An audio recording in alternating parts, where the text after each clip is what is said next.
सिंह का एक बेटा और एक बेटी थी। बेटी बचपन से ही कुबड़ी थी, इसलिए राजा उसे बेटे से कम प्यार करता था।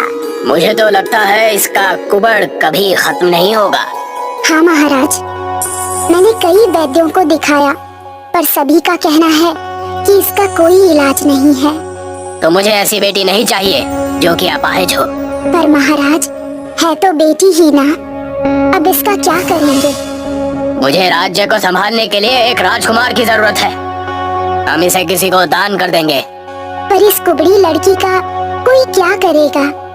ये तो किसी काम की नहीं है। सही कहा, इसे कोई नहीं रखेगा। हम इसे जंगल में कहीं छोड़ देते हैं। राजा ने अपनी बेटी को बुलाया। बेटा, क्या तुम हमारे साथ जंगल में शिकार पर चलोगी? हाँ पिताजी, मैं आऊंगी। ठीक है, तुम जल्दी से तैयार हो जाओ। आज हम तुम्हें भी अपने साथ लेकर चलेंगे, ठीक है? ठीक है पिताजी, मैं अभी आती हूँ। राजा और राजकुमारी दोनों घोड़े पर बैठकर जंगल के लिए निकल पड़े।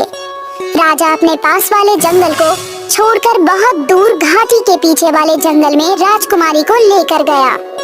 पिताजी, हम तो बहुत दूर आ गए हैं। हाँ बेटा, आज हम दूर के जंगल में ही शिकार करेंगे। जंगल में पहुंचने पर राजा ने राजकुमारी को घोड़े से नीचे उतार दिया। मैं थोड़ा आगे जाकर देखता हूँ, कहीं कोई शिकार दिखाई दिया तो फिर तुम्हें बुलाता हूँ। तब तक तुम यहीं बैठी रहो, ठीक है? ठीक है पिताजी, जल्दी आइएगा। राजा अपने घोड़े पर बैठा और जंगल से बाहर निकलकर अपने महल में वापस आ गया। मैंने उस मनहूस को जंगल में छोड़ दिया है। अब से हमारा सिर्फ एक ही बेटा है और वही आगे चलकर हमारे राज्य को संभालेगा। अच्छा किया आपने, वैसे भी वो हमारे किसी काम की नहीं थी। चलिए, आप थक गए होंगे, थोड़ा सा आराम कर लीजिए। यहाँ जंगल में राजकुमारी राजा के इंतजार में बैठी रही। इंतजार करते करते रात हो गई, पर राजा वापस नहीं आया। कहीं पिताजी पर कोई आफत तो नहीं आ गई? हे भगवान, पिताजी अच्छे से तो होंगे ना? कहीं किसी जानवर ने उन पर हमला तो नहीं कर दिया? मैं खुद ही चलकर देखती हूँ। राजकुमारी जंगल में इधर उधर भटकने लगी। पिताजी, कहाँ? राजकुमारी ने बहुत आवाज लगाई, पर उसे कहीं भी राजा दिखाई नहीं दिया। वो बहुत निराश हो गई। हे भगवान, पिताजी जहाँ भी हो उन्हें सुरक्षित रखना।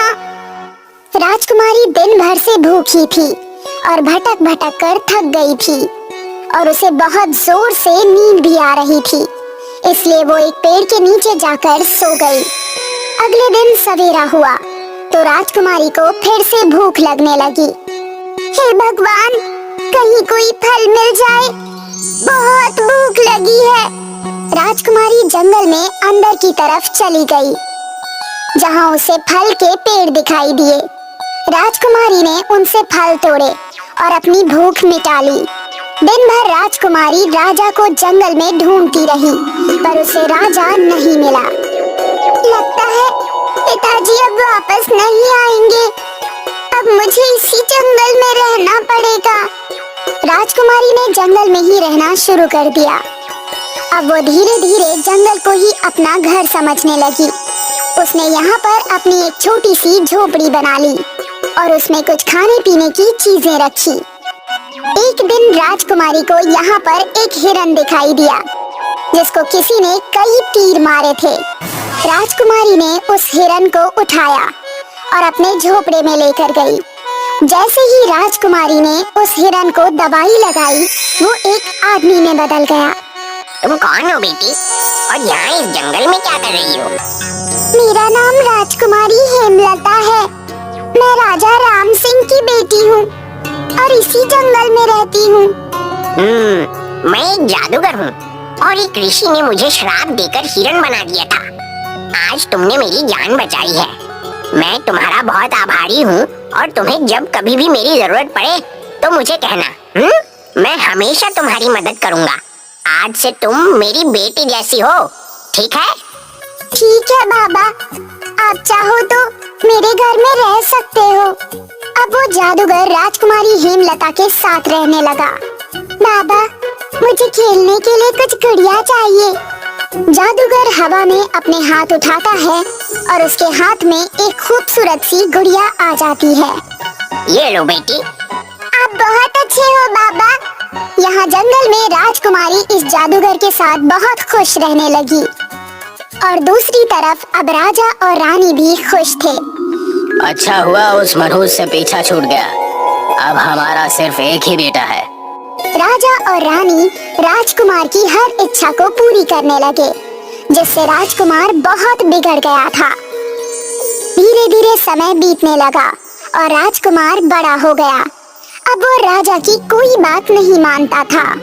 राजकुमार, आप मेरे साथ चलकर एक बार राज्य सही से देख लें। आगे चलकर आप ही को राजा बनना है। लेकिन मैं राजा नहीं बनना चाहता, मैं ऐसे ही ठीक हूँ। आपको जहाँ जाना है चले जाओ। राजकुमार सीधे मुंह राजा से बात तक नहीं करता था और ना ही उनकी इज्जत करता था। एक बार राज्य पर दुश्मन ने हमला किया, पर राजा के पास सैनिकों की कमी थी। राजकुमार, आप भी हमारे साथ लड़ाई में चलिए। मैं किसी से लड़ने नहीं जा रहा हूँ, मुझे अपनी जान प्यारी है। हमारे पास बहुत कम सैनिक हैं और दुश्मन के पास बहुत बड़ी सेना है। अगर तुम नहीं चलोगे तो हम उनसे कैसे जीतेंगे? अरे जिसको जाकर मरना है वो जाकर मरे, मैं कहीं नहीं जा रहा।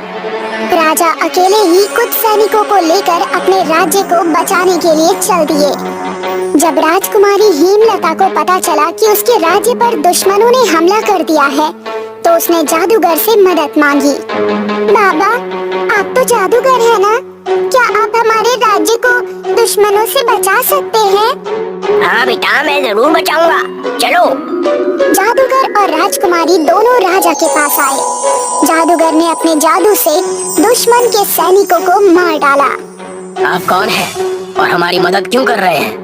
राजा जी, मैं एक जादूगर हूँ और आपकी बेटी ने मेरी जान बचाई है, इसलिए आपकी बेटी के कहने पर मैं आपकी मदद कर रहा हूँ। आपका बहुत बहुत धन्यवाद। मुझे माफ कर दो बेटी। मैंने तुम्हारे साथ बहुत अन्याय किया। तुम्हारे इस कुबड़ की वजह से मैंने तुम्हें जंगल में अकेला छोड़ दिया। मुझे माफ कर दो। कोई बात नहीं पिताजी, मैं आपसे नाराज नहीं हूँ। आप तो मेरे पिता हैं। हे जादूगर, क्या तुम अपने जादू से मेरी बेटी को ठीक कर सकते हो? हाँ राजा जी, अभी कर देता हूँ। जादूगर ने अपने जादू से राजकुमारी को ठीक कर दिया। राजा राजकुमारी को लेकर वापस आया और उसने राज्य की राजगद्दी पर राजकुमारी हेमलता को बिठा दिया।